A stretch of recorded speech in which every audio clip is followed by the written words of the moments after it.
I think it's important to keep the pressure on in the wake of all the executive order stuff. It's going to be legislative action that does it, but what leads to the legislative action is stuff like what I did. I think it would be great to see so many more people come out and do this. I think if we had like a tidal wave of insiders like what I did, it's kind of like they can't really ignore it at that point. Hey friends, Sean from SGT Report here. That was Zach McElroy, the Facebook whistleblower. What is it with guys named Zach? Remember, Zach Voorhees was the YouTube Google whistleblower. We need more Zachs and people like Zach to come out and blow the whistle on these big tech social media giant fascists. These are the true heroes that are trying to help us fight to take our country back and re-level the playing field on these social media platforms. Friends, before we begin this interview with Zach, just a quick word from this interview's sponsor. You guys know how important it is to keep your body healthy at all times these days. Well, collagen may be the closest thing we'll ever get to a real fountain of youth. 75 to 90% of your skin, bones, joints, and tendons are made of this age-defying nutrient. And the older you are, the more you need it. Many health experts now agree that consuming collagen is as crucial as it gets to renew and revitalizing how you look and feel. After age 20, people produce about 12% less collagen in their skin each decade. For some, it's even a greater decline. That means by the time you're middle-aged, you could be producing less than half the collagen you did when you were young. So visit the site healthwithsgt.com and secure your supply of the best collagen on the market and get the benefits of collagen. Click below this interview to get it from my trusted source. And welcome back, friends. Thank you so very much for tuning in. I have a very important interview for you here, with all credit going to Project Veritas and James O'Keefe. And thank you so much, James O'Keefe and your team there at Project Veritas, for helping us arrange this interview with Zach McElroy, the Facebook insider. What a great honor to have you on, a whistleblower, a true American patriot. How are you, Zach? I'm good. How about yourself? Well, I am fine, and I am just so eager to have this discussion with you because so many of us in the conservative media, the libertarian media, Christians, so many of us are under attack. We've felt under attack by big social media companies, and now we're really starting to gather the proof. And so for those that don't know, you were working for a contractor by way of Facebook. What was the name of the contractor? Cognizant had the contract with Facebook for the content moderation services that were given. And how long did you work there? From January last year to the end of February this year is when they closed the offices and laid everybody off. Now, there's a quote from you in your interview with Mr. O'Keefe there. You said, "I think the truth is more powerful than any NDA." Now, an NDA is a non-disclosure agreement. Truth is what we should care about, Veritas. However, the NDA, do you have any concerns? Have you violated an NDA by becoming a whistleblower? Well, certainly there are concerns in doing that with anybody who blows the whistle on a company like this. I think a lot of my coworkers certainly were very concerned about violating such a thing, even though they weren't interested in whistleblowing on the politics side of things. There were a number of people who came forward about some other unrelated issues regarding PTSD developed on the job that they came forward and decided to break their NDAs to some other publications. So for myself, it's just such a non-issue. It's such a non-issue to worry about something like this when the future of our country and the public discourse is on the line. Well, public discourse and truth is on the line, and it just seems like we're under attack from every vantage point when it comes to Facebook, Twitter, YouTube, and of course Google, which owns YouTube. A lot of people don't realize, Zach, that the #1 most trafficked website on planet Earth is Google, and #2 is YouTube, and Google owns YouTube. So there seems to be a real collusion happening to shut down conservative speech. Do you see, or in your mind, did you see any collusion to curb or shut down or censor conservative speech when you were at Facebook? Well, we've definitely seen this in the past, and myself, I think the most poignant example of this is in the wake of this story just yesterday.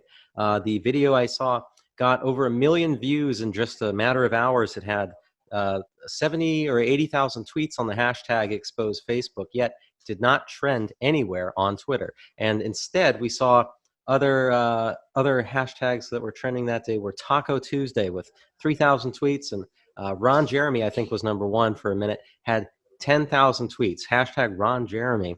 Yet hashtag exposed Facebook, 70, 80,000 tweets, 1 million plus views, not trending. So I think it's very clear what's going on behind the scenes at Twitter. You know, that actually gives me chills. I didn't know about the hashtag Ron Jeremy. See, for those who don't know, Ron Jeremy is a actor in porn films, has been for decades. And what really startled me in that expose that James O'Keefe and you guys over there at Project Veritas released yesterday is at the latter end of that video, at the 16 or 17 minute mark, we hear from somebody at Facebook in the undercover video talking about how Christians are persecuted, how it's okay to blaspheme Jesus Christ all day long on Facebook, but Christian videos and Christian perspectives are deleted, are censored. It really startles me to hear you say that yesterday some of the biggest news we've heard about censorship broke by Project Veritas featuring you, Zach McElroy, and what was trending on Twitter? Ron Jeremy? You got to be kidding me. And don't forget Taco Tuesday. Taco Tuesday. You know, when we speak of Twitter, let me just show you this. I want to get this on the record. I've been tweeting about it, but nobody seems to care. Oh, by the way, news today, media executive warns big tech is secretively seizing all the power over information. You might have some perspectives on that, but let me just show you this. This is my Twitter account. I want to get this on the record. January 2020, I added 4,092 new followers. All right? Now, the next month, February, I added 5,375 new followers. In March, I added 14,000 new followers. Now, Zach, this is after years and years and years of being on Twitter in organic growth, never losing followers in any month. The following month, April, I added 14,800 followers. And in May, only 1,488 followers. Something seemed to change around that time. My channel on YouTube got demonetized after being a YouTube partner for 10 years. And now what do we see in January? For the first time in the history of SGT Report on Twitter, I am losing followers. I've lost 521 followers in the last 28 days. It feels like they've flipped a switch. I think I'm being shadow banned, and I've been demonetized on YouTube. Are you surprised by this in any way? Well, certainly not. Project Veritas themselves reported on shadow banning very famously at Twitter, and I think that may be to blame for your issues. And as we're seeing now in this new video, we have people saying that effectively shadow banning, some form of that exists at Facebook as well. So that's something that I would be really interested to see the behind the scenes on, as that's going to be more of a programmer thing. I was a content moderator, so the more behind the scenes perspective at Facebook HQ is something that would be really, really, really good to see in the coming, well, hopefully as soon as possible. So, well, I, for one, would give my eye teeth to get a whistleblower from YouTube to come out with the data that really quantifies what they're doing to channels like mine and channels like Project Veritas on YouTube. I mean, they definitely changed their algorithms. They announced that back in January of 2019. I would give my eye teeth for the same whistleblower type person to come out from Twitter, but thankfully, in the real world right now, we have you blowing the whistle on Facebook. What do you think is one of the more egregious things you saw when you were there? Is it just that the people they hire are leftist leaning? Is that primarily it? Or is this stuff coming top down from Mark Zuckerberg? That's a good question. So I think there are two primary issues with censorship and bias at Facebook. You've got the sphere of the policy itself, which has its issues, and the exceptions that they make, the selective enforcement of the policy that they make behind the scenes. And that comes from that, of course. And then you have the second sphere of the issue, moderators themselves going, exerting their, abusing their power to delete things that they just feel like deleting things that they don't agree with, and it's usually politically motivated. Now, one of the things, Zach, that we're all very much aware of is that these big tech social media companies are able to hide behind Section 230 of the Communications Decency Act. That provides them safety from being sued should any, nutcase put out something slanderous or libelous or whatever, right? So they get the protections of Section 230 as platforms, but as platforms, they are not allowed under the law to discriminate and pick and choose whose speech has value and whose speech doesn't. Am I correct in saying that? Have I summarized that adequately? Oh, precisely, but it is also such a touchy subject because there's a lot of nuance with that law, and I think it's really exciting that we're seeing that Section 230 is being pushed into the fore. We put a spotlight on it, and we're talking about that again because I think that's the best avenue to pursue some reform and actual substantive change regarding this stuff. I think indeed a platform like Facebook, social media platforms, in my personal opinion, should just not be editorializing or removing anything that isn't just straight up illegal. I think truly free, I guess I'm a free speech absolutist in that regard.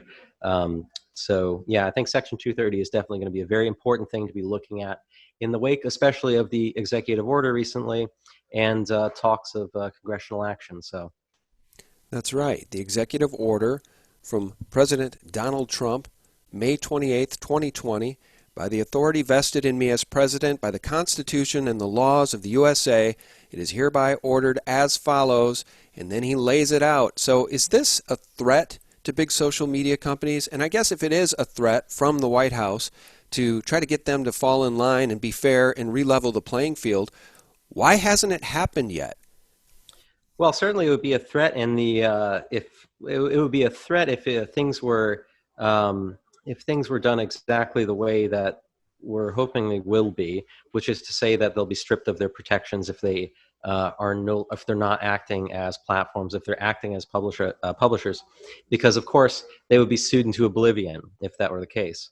So I think perhaps that's also part of the reason why nothing has been done yet, is because, well, if it actually works that way, they frankly are probably not going to exist, because otherwise they'll have to conform and essentially shirk their bias, shirk their ideological, the influence of their ideology on their and their supposed the terms of service, I guess you would say.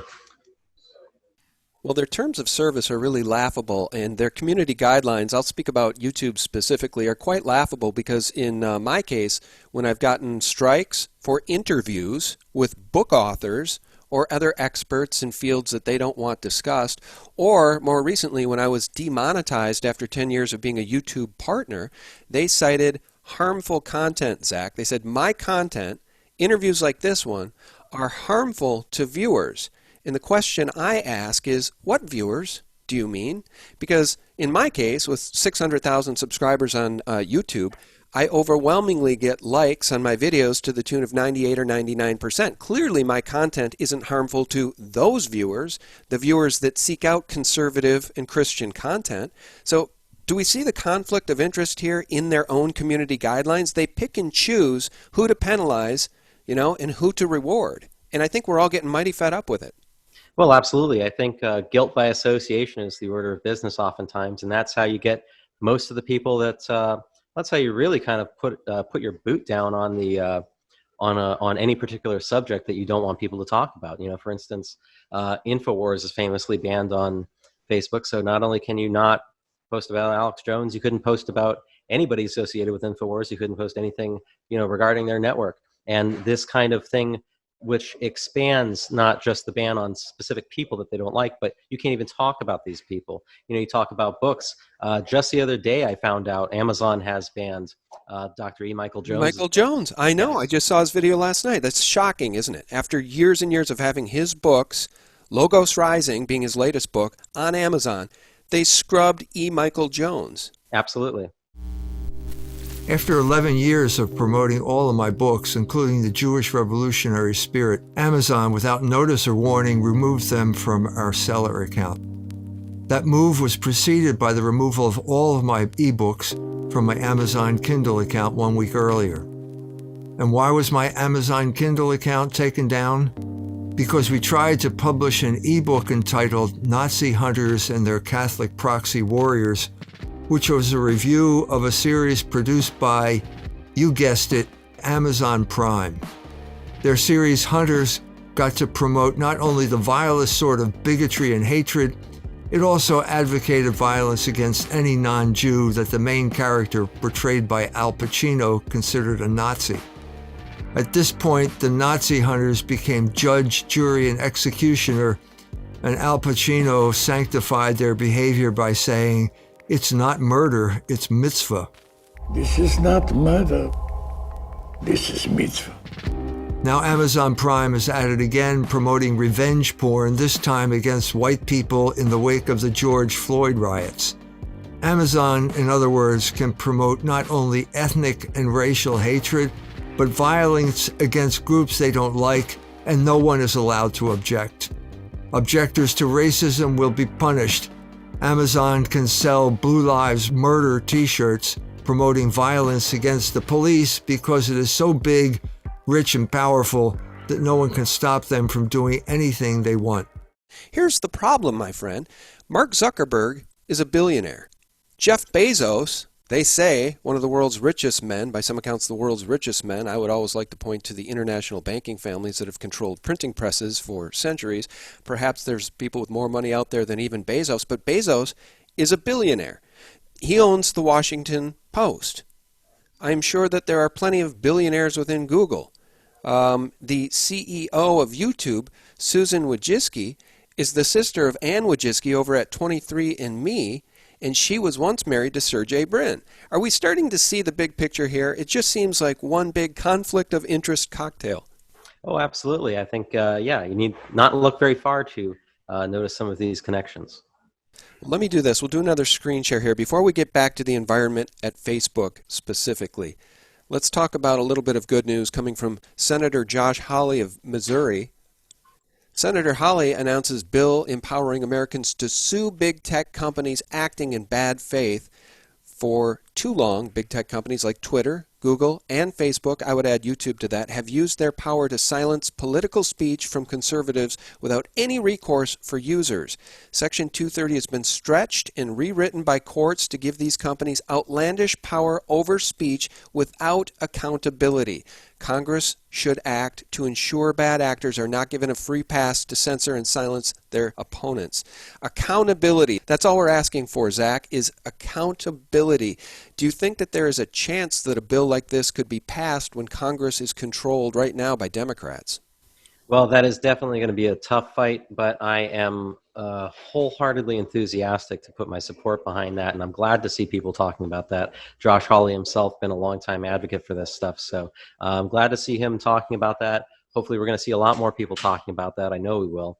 And like I said, I'm really hoping that this will result in some substantive change, and for what I can do and what my part is involved, I will be more than happy to testify before Congress, should that be necessary. What I've seen, simply speak the truth, nothing but. The facts speak for themselves, and that's all that I've got to present.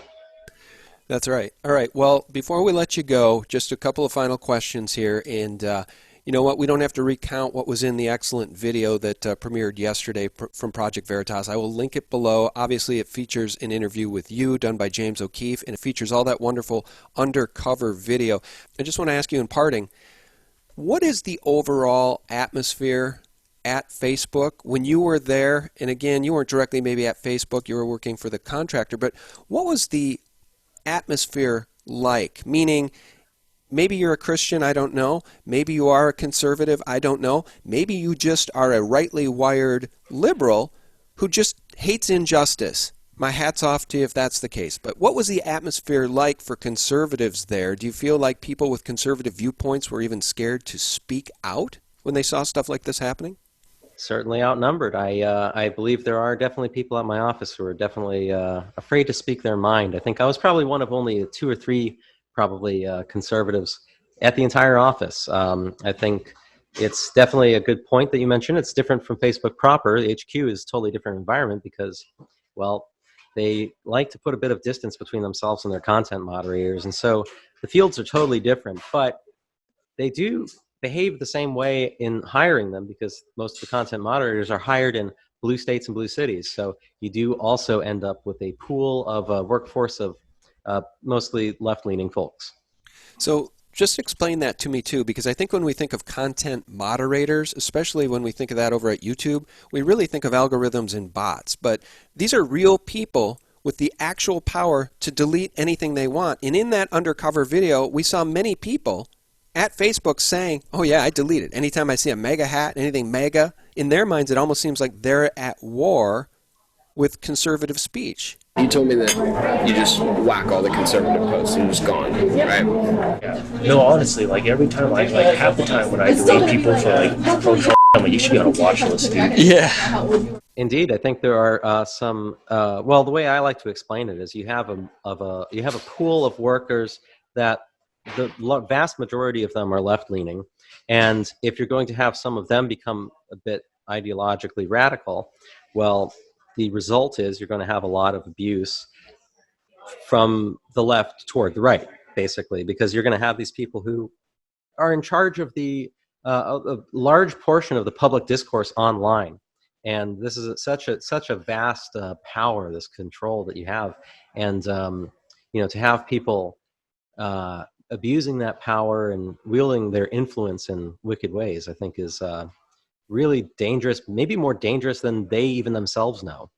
You know, the whole thing is stunning to me, Zach, because it is, and it has been described as an electronic book burning, right? Amazon deplatforming Michael Jones is an electronic book burning. This is Orwell 1984 and 2020. All right, last question.